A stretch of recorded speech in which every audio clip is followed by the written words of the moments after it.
7, 6, 5, 4, 3, 2, 1. Ignition. And liftoff.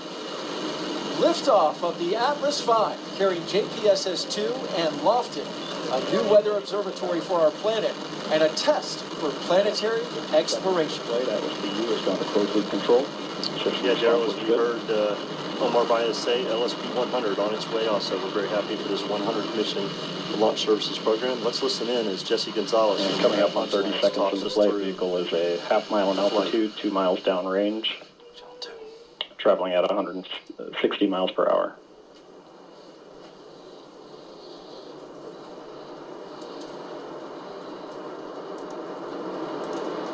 And passing 45 seconds of the flight, continuing to see good operating parameters out of the RD-180.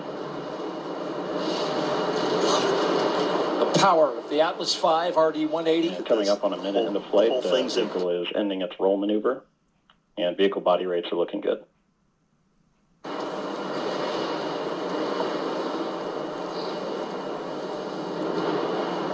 Getting ready and approaching Mach 1.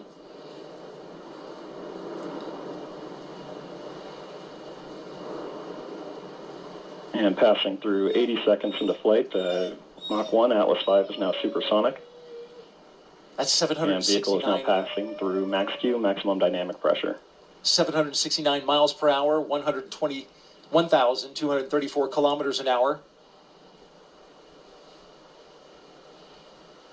Going through the area of maximum dynamic pressure on the vehicle. And passing 100 seconds into flight, seeing the RD-180 throttle back as expected. Engine response continues to look good, and vehicle body rates continue to look good at this time. Throttling down just a little bit to reduce the stress. Coming up on 2 minutes into flight, the vehicle is now 12 miles in altitude, 7 miles downrange, traveling at 1,500 miles per hour.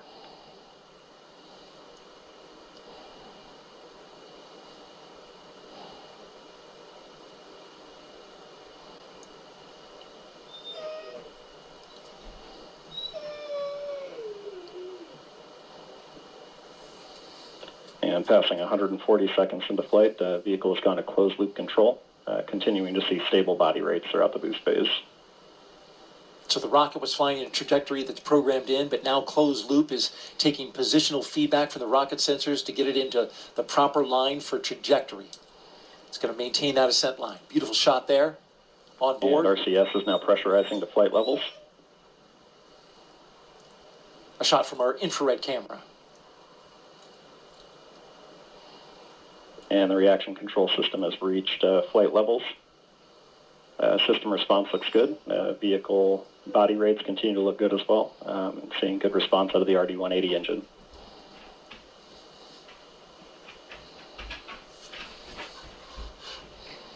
Got to start cooling down that Centaur engine in the second stage. Prepare for its super chilled propellants to flow through the booster. About 3 minutes and 15 seconds into flight, vehicle is now 53 miles in altitude, 67 miles downrange, traveling at 5,800 miles per hour.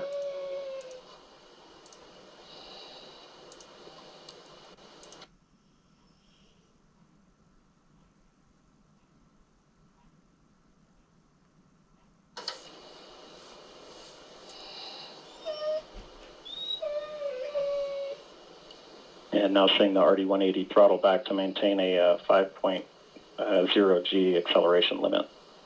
Engine response continues to look good. We're just seconds away now from booster engine cutoff. And we did see a good response on the Centaur systems as it completed boost phase drill down. And we have BECO, booster engine cutoff. And we have successful stage separation.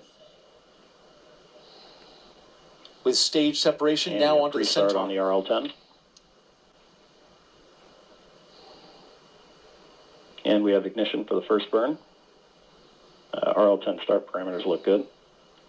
And we have good indication of payload fairing jettison. Saw a shot of that booster floating off into space. You can actually see the 4-meter fairing going by there too on the video. That's a great thing. Looking at the telemetry data, RD-180 performed very well on the first stage. Separation was clean. Payload fairings, you can see on the infrared video there on the screen, the booster falling away and the two little fairings. Pre-start. Coming up on 5 minutes into flight, this first burn will be about 13 minutes in duration, the first of 3 burns for today's mission. Continuing to see stable RL-10 chamber pressures at the beginning of the burn, and also seeing stable body rates following payload fairing jettison. RL-10's performing very well. Pre-start was good. Ignition came out very well, as we saw in the video, and as the Centaur continues to burn nominally, body rates on the vehicle look very good with payload fairing gone. JPSS-2 exposed to the environments of space. As it warms the motor catalyst beds for operation. Explain quickly what a body rate is. So the body rate's the attitude of Centaur as the vehicle is moving through space. We're trying to keep everything as stable as possible. So we have an X, Y, and a Z body rate on the Centaur, and the flight computer and the RCS system continue to maintain that as we move through to get ready for separation. And now we're moving to ULA's real-time animation. 6 minutes in flight, the vehicle is now 250 miles in altitude, 430 miles downrange, traveling at 9,400 miles